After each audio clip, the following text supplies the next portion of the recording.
Happy Monday, socialites, and welcome to the 42 Social Club and a new series called Mental Health Mondays. Thank you all so much for being part of the conversation. Just getting set here, checking out everything. Hopefully, you are enjoying the college football national championship that is going on right now on ESPN with Alabama leading Ohio State. But that's always the regular conversation that I have. I'm actually um, here, as you can see in, let's see if I can get this right, the upper right hand corner, Mental Health Mondays. Remove the stigma. And I'm here to go ahead and have a conversation around mental health, talking about what that is, how it affects other people, what have been their struggles, what have been their successes, and how they deal with that on a day to day basis, but also being able to remove the stigma. Um, has always been some sort of stigma about mental health, whether you're sick and so forth. And obviously, there are those cases where you are dealing with some people that are homeless and they are in an extreme situation where they're unable to find help, right? Whereas there are some successes such as myself where I was able to find help with through ASU. And so that's really my goal for this, because it is something I'm passionate about. It's something that I am wanting to bring to the surface, because the story is always everyone has their own. No one knows how someone is suffering, but we also always want to know what someone's story is. And so being able to make that um, a success, making that something important, and making that something as part of the everyday conversation is really something that I'm looking forward to making happen. We're going to be having guests on Mondays. Actually been blessed to have a couple out there. So again, thank you very much, and love you to find lovely ladies that were able to be part of this conversation in the coming weeks. But as for myself, um, you may have um, read the story about my time at ASU, and so for me, I suffer from depression. It's not it's not what I want to say extra active, and it's not persistent, but it is there, and it's always a decision to be able to fight day to day, deciding, how am I going to be today? What am I going to do, and how am I going to, not only make my life better, but also my family's life better. So, um, as always, feel free to put your comments in the chat as well. But um, one of the things that I came up with is that I was born and raised in Tucson and went to the other school for about a year and a half and dropped out. Really didn't do well academically, but I really wasn't having a good time academically at the other school as well. So took a year off and kind of looked for myself, trying to figure out what else I wanted to do.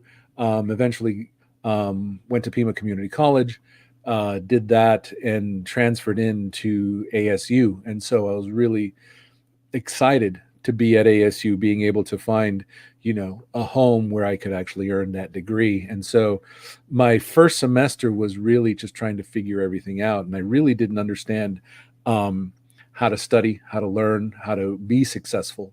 It's a lot of skills that I found along the way, but it really definitely compounded my failures in my mind. And I think that's really where it really started leading towards um, being failing even more and more academically, right? Because I was always a high achiever in high school. I always had a very high standard of myself, but I also wanted to have, obviously looking for parental approval and other things. And so as my grades got worse, my semesters got worse, um, it began to compound, the sense of inadequacy and failure. And it just really, on top of drinking a lot, I think that's, with alcohol being a depressant as well, it really triggered some chemistry within my brain that really sparked the depression. And I just remember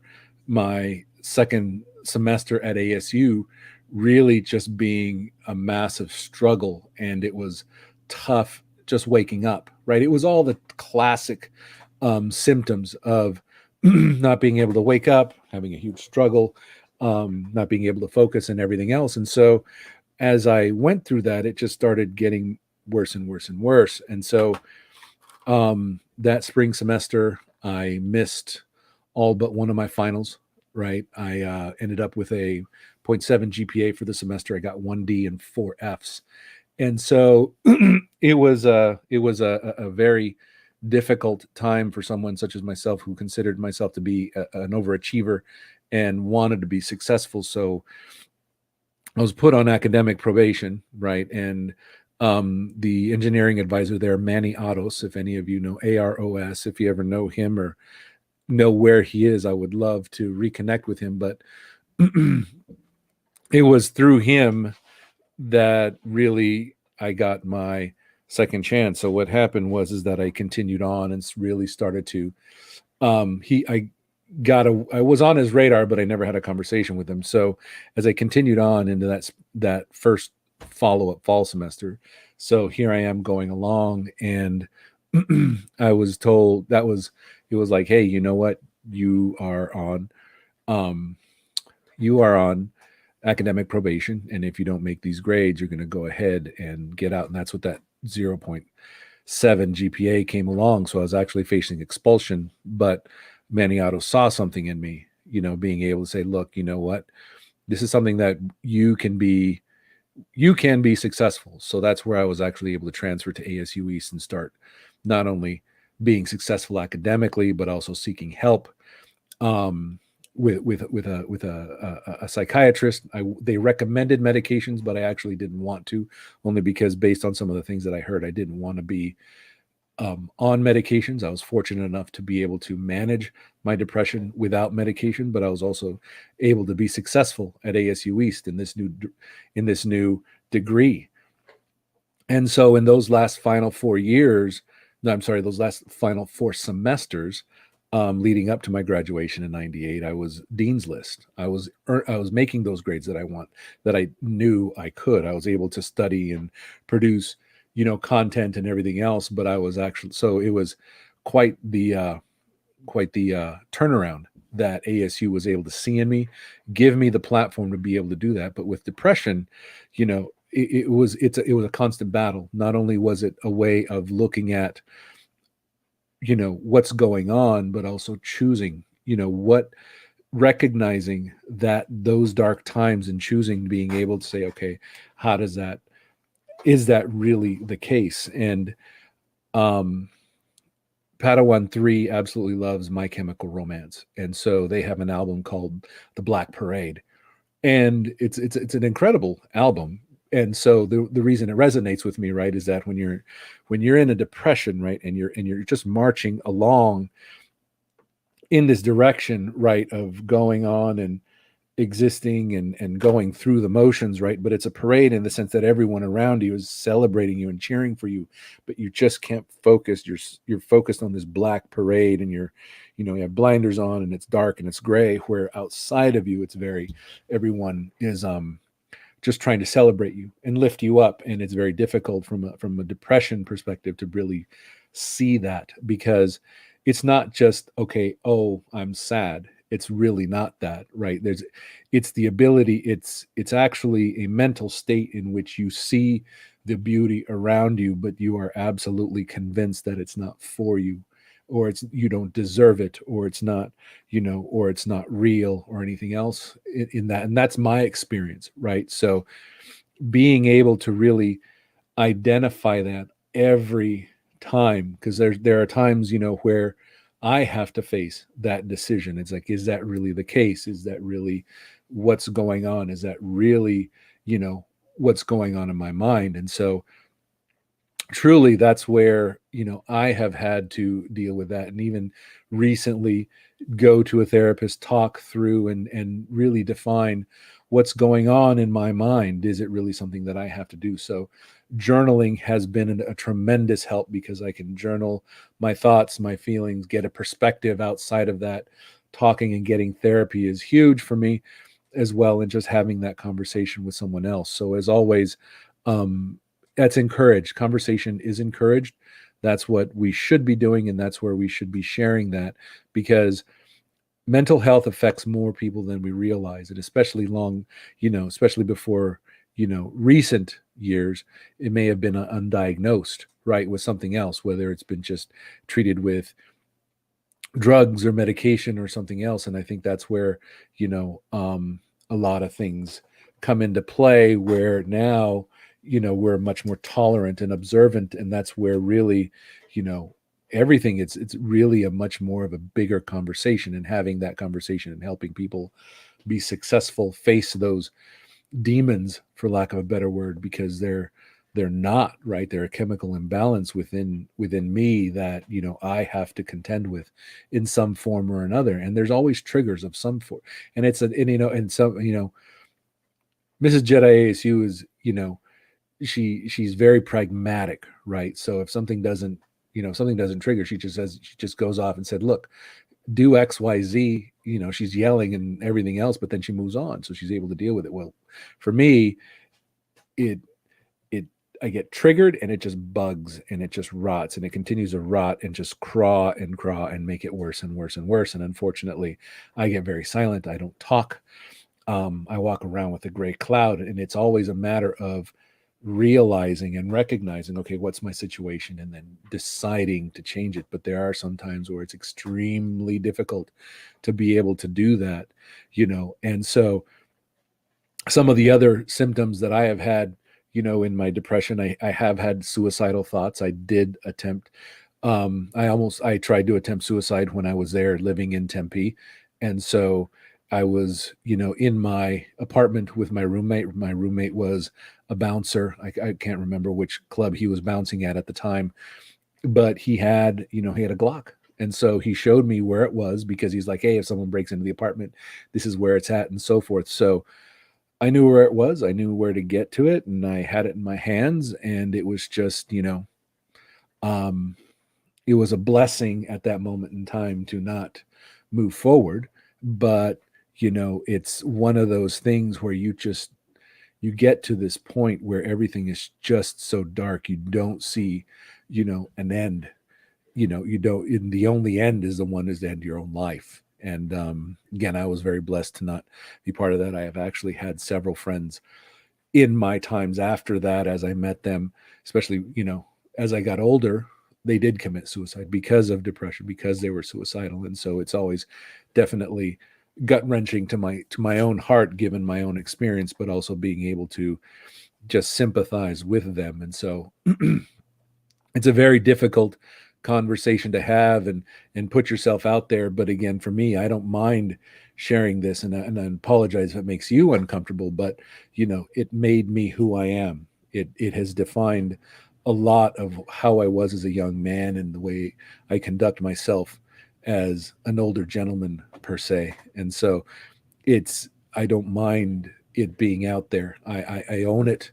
It's not a shame. It's not something that someone can hold over my head and otherwise, right? It is something that is part of me, and it has defined me. And it is, fortunately, I was in a situation in which I didn't do anything embarrassingly awful, other than get a horrifically bad GPA, and you know, drink myself to oblivion a few times. But again, it wasn't anything that is out there that I may, could have embarrassed myself a little bit further. But that's, again, as my grandmother-in-law said, you can't hold someone accountable for when they're hurting, right? And because they don't know that pain is just something beyond that. And really, sometimes some people do, and sometimes some people don't do that. So know what's going on, right? I recently encountered someone who does suffer from depression and a multitude of other mental illnesses. And